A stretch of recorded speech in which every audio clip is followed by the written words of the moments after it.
Well, hello everybody. Hope you're all doing fantastically well. Me and the legend here, Billy. Something else might be coming with this man. Not with this man, unfortunately. Wouldn't that be fantastic? But something else will be coming pretty soon as I take a perch on his steps, Billy's steps. And we talk about the game tomorrow. Huge game for Leeds United, as we know. Coventry City. Team news coming out of Ellen Road is pretty stark, and it's a difficult one. Pascal Struijk absent from proceedings, someone who has completed more passes than anybody in this championship campaign. 531. Quite a staggering stat, if we've been honest with you.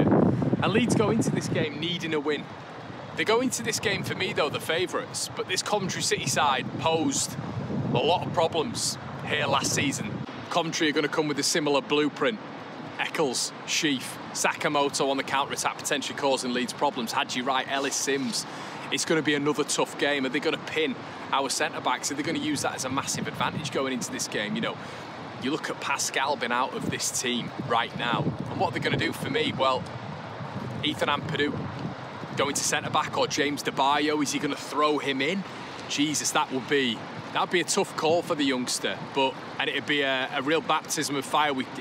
It sort of takes me back to Charlie Cresswell coming in against West Ham United, a young lad against Mikel Antonio. Would Daniel Farke be brave and push James De Bayo at centre-back and then just keep Ethan Ampadu in that centre defensive midfield role?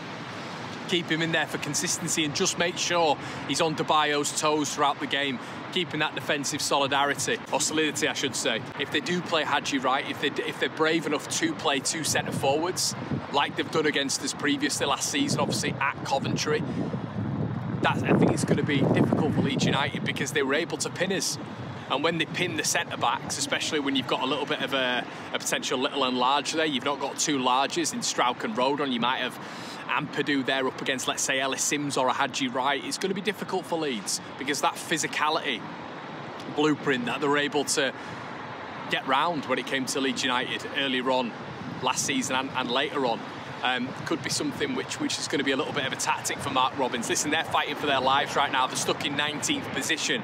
And I think it's going to be difficult for Leeds to break them down. But ultimately, I think Leeds are going to do this. I think whatever side we put out at the weekend, I'm confident that we're going to be able to see the Ramazani show. I'm confident that we're going to be able to expose them out wide where they've been weak this season, similarly to Cardiff City.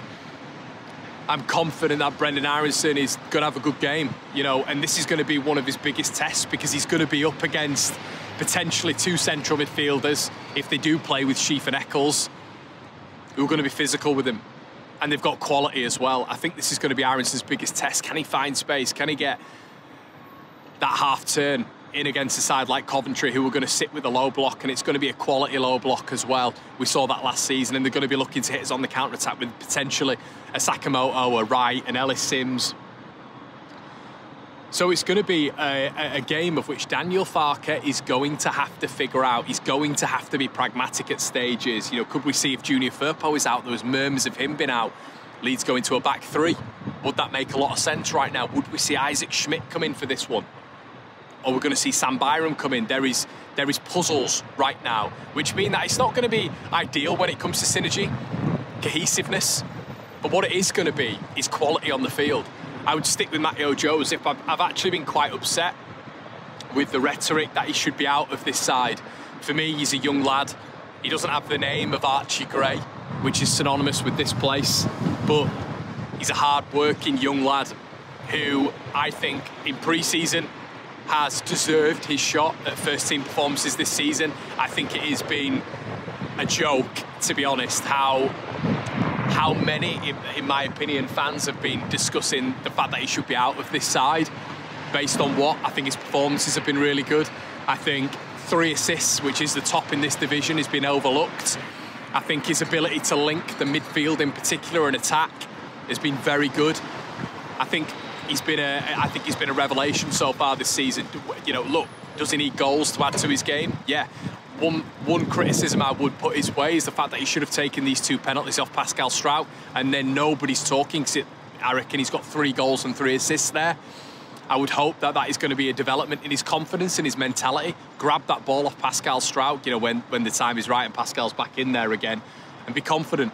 Be confident. You're the number 9. I want you taking our penalties, as Joel Peru would if he was on the pitch. But for me, Peru he's an impact player right now. Keep him that way. Why do we need to change it? You know, why if this is a tried and tested method and Peru is doing well off the bench and he's a bit of an assassin when teams are tired, oppositions are tired, use him as that. Utilise him as that. Keep what is working. That is working. That's a side, you know, that's a side as well as Brendan Aronson, you know, Ramzani off the back of last game. It's brilliant. I'm a massive advocate of that. Keep it as it is. Coventry are tired, bring Joel Peru on. That clearly is going to be a problem with 4 goals in 7. Now, as I say, I'd be looking at stages to invert the fullbacks.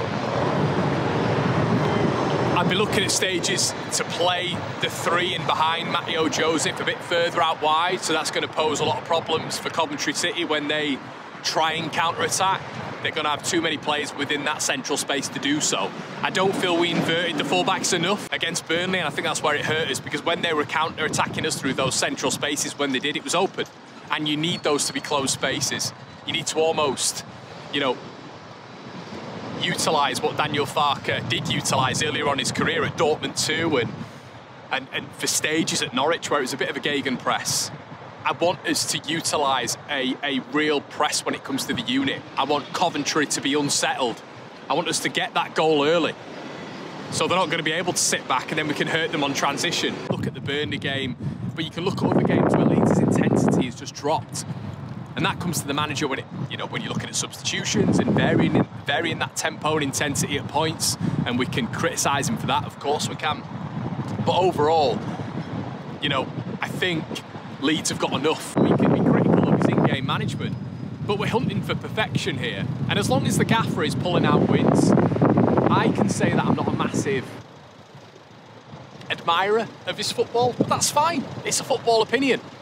But if he's getting wins and he gets my side into the Premier League, I'm going to give the man all the flowers in the world, and that's what I've always said. But listen, I'm going to go for a win this weekend. I'm going to go for a 2-1.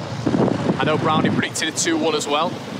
But guys, it's been a bit of a chaotic, outside Ellen Road, a bit of a chaotic match preview. But yeah guys, that's been it from me, Connor, here at Ellen Road. I'm going to have a quick look in the shop now before I'm back here tomorrow morning. From me and the big fella, make sure you like, comment and subscribe, and we'll see you later on. Cheers.